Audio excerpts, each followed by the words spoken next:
Hare Krishna. So Nectar of Devotion, chapter 9 ना? कौन सा चैप्टर चालू करना है? चला नहीं।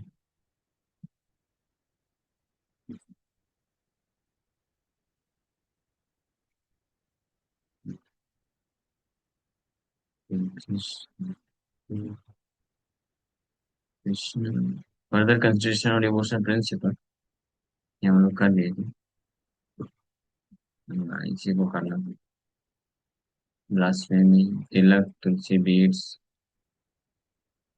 Flower garlands, dancing before deities, जपा,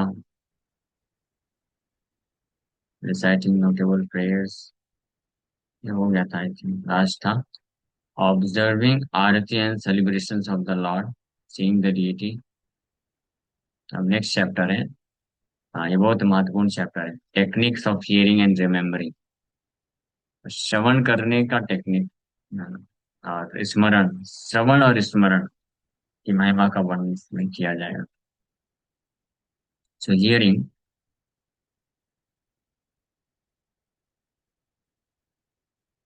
हियरिंग का हमने शायद स्टार्ट किया। ठीक है, शुरू से करते हैं। The beginning of Krishna consciousness and devotional service is hearing, in Sanskrit called Shravanam. Shravanam बोलते हैं. All people should be given the chance to come and join devotional parties, so that they may hear. Um, they may hear. The purpose is so that they may hear. ये जो association of devotee है, संघ का निर्माण किया गया है, मंदिर को बनाया गया है और डिवोशनल पार्टीज बनाई गई हैं, अलग अलग पार्टी, संकीर्तन पार्टी, और कौन सी पार्टी? संकीर्तन पार्टी ही है हमारी वैसे। हाँ, तो ये जितनी भी अलग अलग प्रकार की संकीर्तन पार्टियां हैं, इसमें पर्पस है कि लोगों को चांस मिले कि वो सुन सके, हरि नाम सुन सके और हरि कथा सुन सके। So this hearing is very important for progressing in Krishna concept. इसलिए वो लोग या वो भक्त, सो कॉल्ड डिवोटीज, जो श्रवण में जिनका इंटरेस्ट नहीं होता है, बस मंदिर में आवागमन करते हैं, धोती कुर्ता तिलक कंठी माला बीड बैग सब कुछ रहता है उनके पास, लेकिन श्रवण नहीं करते हैं, तो वो वास्तव में प्रगति नहीं कर पाते हैं कृष्ण कॉन्शियसनेस में। कृष्ण भक्ति के नाम पे कुछ और ही करते रहते हैं। One who links his ears to the transcendental vibrations through oral reception quickly becomes purified and cleansed in the heart. जो अपने कानों को दिव्य शब्द ध्वनि से जोड़ देता है, तो इमीडिएटली वो शुद्ध हो जाता है, उसका हृदय शुद्ध हो जाता है, साफ हो जाता है। Lord Chaitanya has affirmed that this hearing is very important. It cleanses the heart of the contaminated soul so that he becomes quickly qualified to enter into devotional service and understand Krishna consciousness. So Chaitanya Mahaprabhu इसको confirm करते हैं कि ये जो hearing है, श्रवणम है, ये अत्यंत महत्वपूर्ण है। ये बद्ध जीवात्मा के हृदय को साफ करता है ताकि वो इमीडिएटली योग्य हो जाए भगवान की भक्ति में आने के लिए और कृष्ण भावनामृत को समझ सकता है। In the Garuda Purana the stress on hearing is expressed very nicely. Garuda Purana में अ, श्रवण का बहुत महत्व बताया गया। It is said there, the state of condition life in the material world is just like that of a man lying unconscious, having been bitten by a snake. This is possible. Both such unconscious states can be ended by the sound of a mantra. When a man is snake bitten, ये हम लोग पढ़ लिए थे। जैसे कोई व्यक्ति सांप जिसको डस लेता है, तो अगर जो एक्सपर्ट मंत्र चैंटर होता है तो वो सांप के विष को निकाल सकता है।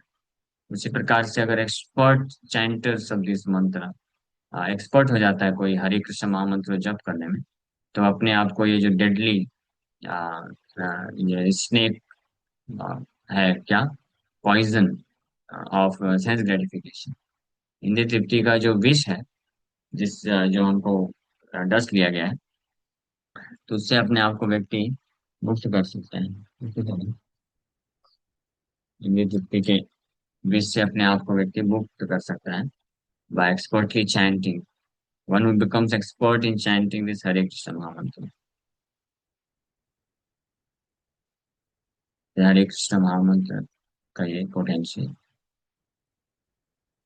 In the fourth canto of Srimad Bhagavatam, 29th chapter, verse 40,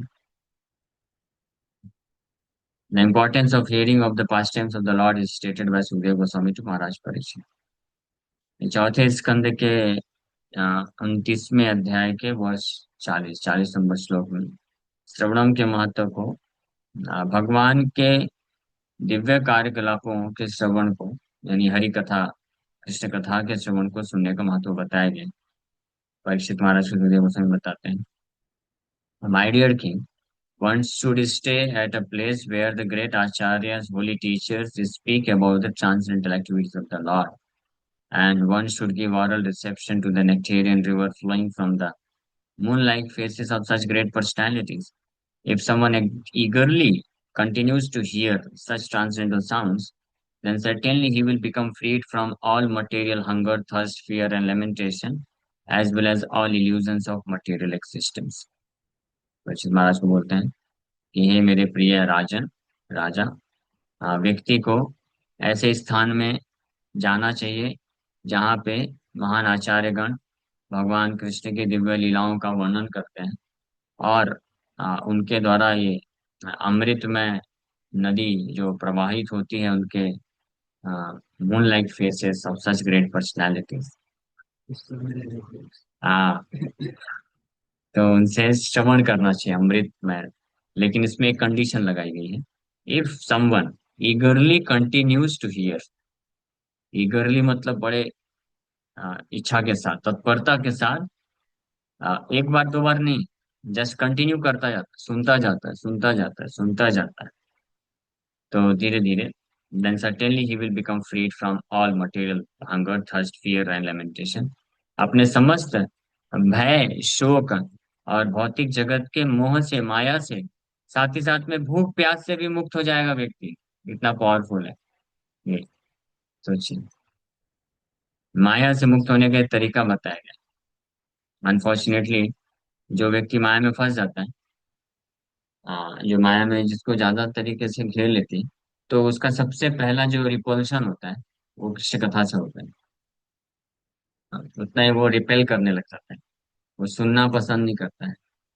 classes, इस ये मेरा एक पैरामीटर है, मैं शुरू से ही पैरामीटर से मुझे पता चल जाता है कि कौन माया में गया। मतलब माया में तो हमेशा से ही है, लेकिन कौन पूरी तरह से गया। जो क्लासेस में आना बंद कर दिया, इसका मतलब वो अभी फंस गया है। क्यों? क्योंकि वो eagerness to hear transcendental sound, भगवान के बारे कृष्ण कथा सुनने में रिपल्शन आने लग जाता है।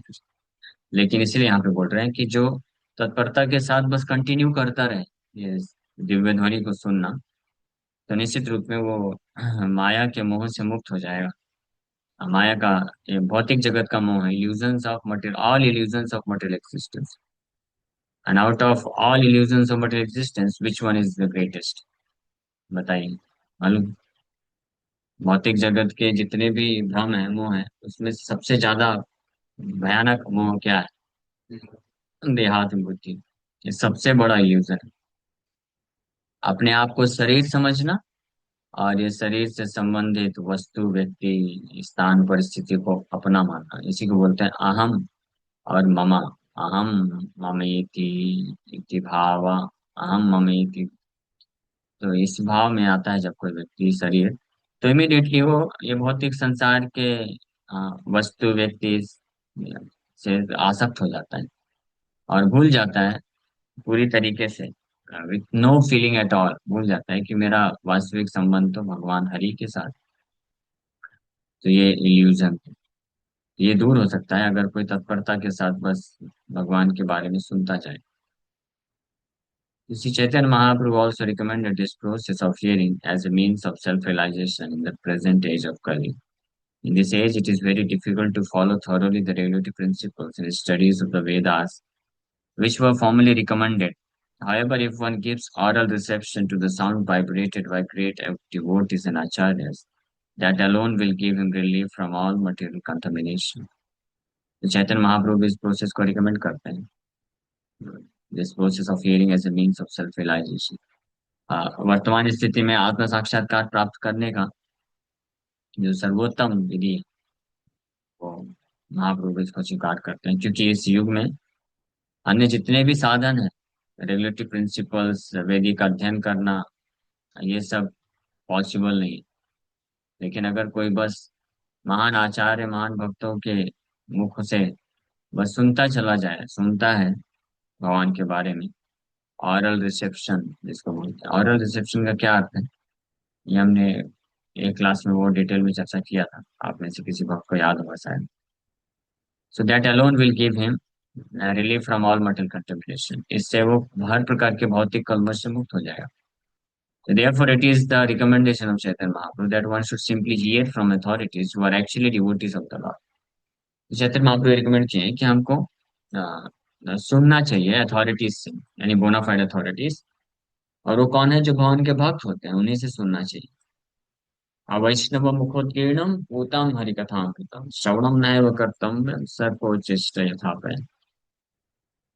जो वैष्णव नहीं है उनके मुख से नहीं सुनना चाहिए। Hearing from professional man will not help. जो प्रोफेशनल रिसाइटर होते हैं, यानी जो कुछ प्राप्त करने के लिए, भौतिक कामनाओं को पूर्ण करने के लिए, या तो धन संपत्ति प्राप्त करने के लिए, या नेम फेम प्राप्त करने के लिए कृष्ण कथा करते हैं, तो उनसे सुनने में कोई फायदा नहीं होगा। थोड़ा रंच मात्र जिस सब में सुनेंगे तो कुछ मनोरंजन मिल सकता है, बाकी उसके अलावा कुछ नहीं मिलेगा। So if we hear from those who are actually self-realized, then the nectarian rivers like those which are flowing on the moon planet will flow into our ears. This is the metaphor used in the above verse. ये metaphor use किया गया कि अगर कोई वास्तविक रूप में आत्म साक्षात्कार प्राप्त भक्तों से अगर कोई सुनता है, तो ये उसी प्रकार से है जैसे कि अमृत में नदी का प्रवाह कर्ण के माध्यम से हृदय में हो रहा है, और उस अमृत में कृष्ण कथा के प्रभाव से हृदय में जितनी भी वासनाएं हैं वो नष्ट होने लग जाती है, ये धीरे धीरे नष्ट होता है। The process begins, but the recommendation is that one should continue eagerly, one should continue to hear. ऐसा नहीं कि एक बार सुन लिया फिर फिनिश, तत्परता के साथ बस उसको सुनते रहना चाहिए। कि कब तक सुनना चाहिए? हाँ, टिल लास्ट ब्रेथ, आखिरी सांस तक सुनते रहना चाहिए। Then one is guaranteed to become fully cleansed of all material contamination. और जैसे ही सारे भौतिक कलमश खत्म हुए, इमीडिएटली कृष्ण कॉन्शियसनेस उसको मिल जाएगा, मतलब ही बिकम्स फुली कृष्ण कॉन्शियस, और जैसे शरीर छोड़ेगा उनके धाम जा सकता है। That is quite possible. As stated in Bhagavad Gita, a materialistic person can give up his material hankerings only by becoming situated in Krishna consciousness. Unless one finds a superior engagement, he will not be able to give up his inferior engagement. In the material world, everyone is engaged in illusory activities of the inferior energy. But when one is given the opportunity to realize the activities of the superior energy performed by Krishna, then he forgets all his lesser pleasures. When Krishna speaks on the battlefield of Kurukshetra, to the materialistic person, it appears that this is simply talk between two friends. But actually, it is a river of nectar flowing down from the mouth of Sri Krishna. Arjuna gave oral reception to such vibrations, and thus he became freed from all the illusions of material problems. So, जब तक कोई एक भौतिकवादी व्यक्ति का जो ये भौतिक तृष्णा होती है, मटेरियल हैंकरिंग, मटेरियल हैंकरिंग क्या है? सेंस ग्रेटिफिकेशन, मटेरियलिस्टिक पर्सन, ये तब तक उससे मुक्त नहीं हो सकता, या वो छोड़ नहीं सकता है, जब तक वो कृष्ण भावना भावित ना हो जाए। कृष्ण को जब तक पकड़ नहीं लेता तब तक नहीं छोड़ पाएगा। आपने देखा होगा ये जो छोटे बच्चे लोग होते हैं इनके हाथ में अगर कुछ सामान है जिसको बहुत पसंद करता है, तो वो हाथ से कब छोड़ेगा? आप छुड़ा के देख लो, छूटता नहीं है, बहुत ऐसे पकड़ लेता है, वो इतना अटैच हो जाता है छोटा सा बच्चा। हाँ, जी न जान, लेकिन उसको ऐसा पकड़ेगा जैसे कि बिल्कुल छूटेगा ही नहीं। देखा ऐसा ऑब्जर्व किया है? तो हमारे जैसे बद्ध जीवात्मा ऐसे ही। हाँ, कुछ जीना जान तो इनसिग्निफिकेंट है, लेकिन भौतिक आसक्ति को इतना पकड़ के रहते हैं, छोड़ते ही नहीं है, जन्मों जन्मों निकल जाते हैं, छोड़ने को तैयार ही नहीं। लेकिन वही छोटा बच्चा जो एक सामान को पकड़ के बैठा हुआ है, छोड़ने के लिए तैयार नहीं है, अगर आप उसको कुछ और अच्छा चीज दे दो दूसरे हाथ में, तो इस हाथ में वो पकड़ेगा, तो इधर से आप उसको रिलीज करा सकते हो, फिर आराम से छूट जाएगा। हाँ, ढीला कर देगा। तो वैसे ही है, हम बद्ध जीवात में वो छोटे बच्चे की तरह है। हाँ।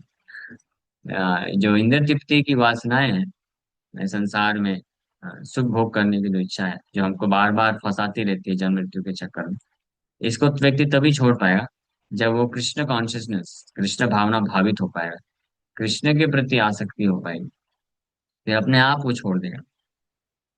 सो ये है। सो इसी को भगवान कृष्ण गीता में बोले, परम दृष्टवा निवर्तते। परम दृष्टवा निराहारस्य देहिनाम रसवर्जम रसोप्रियस्य। पर क्या है उसमें?